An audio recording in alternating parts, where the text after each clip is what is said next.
Where the mind is without fear, जहां मन हो भय से मुक्त। The poem is included in the volumes called Naivedya. कविता निवेद नामक खंड में शामिल है। The original poem bears the title Prarthana which means prayers. कविता का मूल शीर्षक है प्रार्थना। The poem is prayer to a universal fathers figures. प्रार्थना जो है वो परमेश्वर से की जा रही है। The poet dreams of an ideal India. कवि का स्वप्न है कि एक आदर्श भारत बने, where every one will be able to live with dignity and self respect. जहां पर सभी लोग डिग्निटी यानी सम्मान और सेल्फ रिस्पेक्ट में स्वाभिमान के साथ रह सकें, एंड विदाउट एनी इनहिबिशन, बिना किसी अवरोध के। तो ये पोएम जो है वो रविन्द्रनाथ टैगोर ने लिखी है हमारे देशवासियों के लिए, और ईश्वर से प्रार्थना कर रहे हैं। क्या कर रहे हैं देखिए, where the mind is without fears, जहां मन हो भय से मुक्त, and the head is held high, और सिर फक्र से ऊंचा। Where knowledge is free, where means जहां ज्ञान हो आजाद, where the world has not broken up into fragments. Fragment means होता है टूटी बिखरी। जहां पर संसार न हो टूटी बिखरी बाई नैरो डोमेस्टिक बाल, संकीर्ण घटिया दीवारों के जरिए। नैरो मीन्स होता है संकीर्ण। Where words come out from the depth of truth,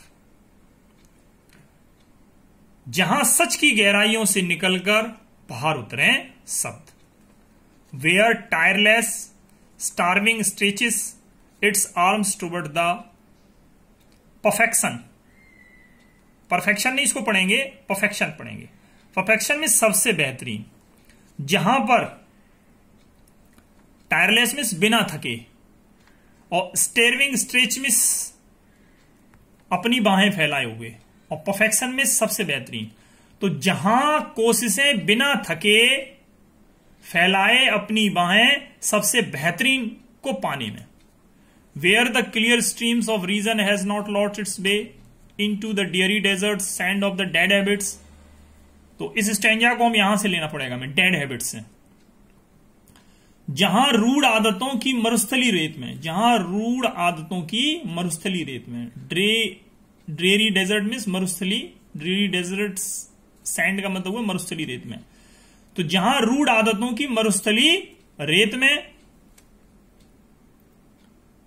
तलाशती हैं क्लियर स्ट्रीम्स, तलाशती हैं निर्मल धाराएं, हैज नॉट लॉस्ट इट्स वे, जो अपना राह भटक गई हों। यानी पूरे का मतलब है जहां रूढ़ आदतों की मरुस्थली रेत में वजहों को तलाशती निर्मल धाराएं न भटक गई हों अपनी राह। Where the mind is led forward by thee, जहां मैं से उभरकर आपको पाने। मैं मिस होता है अहंकार। तो जहां मैं से उभरकर आपको पाने, into the ever winding thought and actions, निरंतर विस्तार पाते विचारों और कर्मों की ओर मन बढ़ता हुआ आगे। Into that heaven of freedom my father's let my country awake. मेरे परमेश्वर मेरे देश को जागृत करें स्वतंत्रता के स्वर्ग की ओर। आगे tick the correct option. The poets wants the mind of without. Poet चाहता है माइंड कैसे हो, विदाउट कैसे हो, फियर हो। The poets wants, poets awake कराना चाहता है, किसको कराना चाहता है, कंट्री को अवेक करना चाहता है।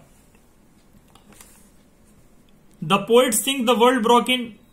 कभी सोचता है वर्ल्ड जो है टूटा हुआ है, किसमें, फ्रेगमेंट्स में टूटा हुआ है। The poets wants to be heaven. Heaven of, heaven से क्या चाहता है, फ्रीडम चाहता है। The poet does not want to free country. कभी अपने देश को आजाद नहीं होना चाहता, कर देना चाहता है। तो कभी तो देश को आजाद चाहता है, तो ये बात कैसी होगी, फॉल्स हो गई, यहां फॉल्स भरा जाएगा। इसी तरीके से सेकंड में आपका ट्रू है, थर्ड में चाहता है कि नॉलेज सभी को मिले, ये भी ट्रू है। पोइट का मानना है संसार एक है, ये भी ट्रू है। पोइट चाहता है कि उसके देशवासी सभी सोते रहें, ये बात फॉल्स है। अब आ जाइए, आपका यहां पर दिया है एंटोनियम्स। एंटोनियम्स का मतलब होता है विलोम यानी अपोजिट। एस्लीप में सो रहा है, अवेक मिस होगा जाग रहा है, AWAKE। हेल मिस क्या होगा, नर्क होगा। हेवन मिस होगा स्वर्ग, HEAVEN। करेज मिस होगा साहस, और फियर मिस होगा डर, FEAR। प्लीजेंट मिस होगा सुहावना, और ड्रेरी का मतलब होगा निर्जन, DREARY। सिनोनियम्स मिस होता है समानार्थी शब्द। लॉजिक, लॉजिक का मतलब होगा आपका नॉलेज, KNOWLEDGE। यू का मतलब होगा दी यानी तुम। पीसिस, पीसिस का होगा fragments, FRAZMENTS। Restricted, restricted means रोकना, इसका मतलब होगा प्रिवेंटेड। ई में आपका आ गया match the word in column with meanings, column B, इसमें मैच करना है। तो स्ट्रीम रीजन, स्ट्रीम रीजन का मतलब होता है रीजनल थिंकिंग, तर्क संगत सोच। Knowledge is free, knowledge is free हो किसके लिए हो, फ्रीडम ऑफ इंफॉर्मेशन के लिए हो। डेड हैबिट्स हैं यानी मरी आदतें हैं, यानी ओल्ड ट्रेडिशन हो गया। टायरलेस स्ट्रेविंग का मतलब होगा striving for excellence. This lesson is finish. जय हिंद।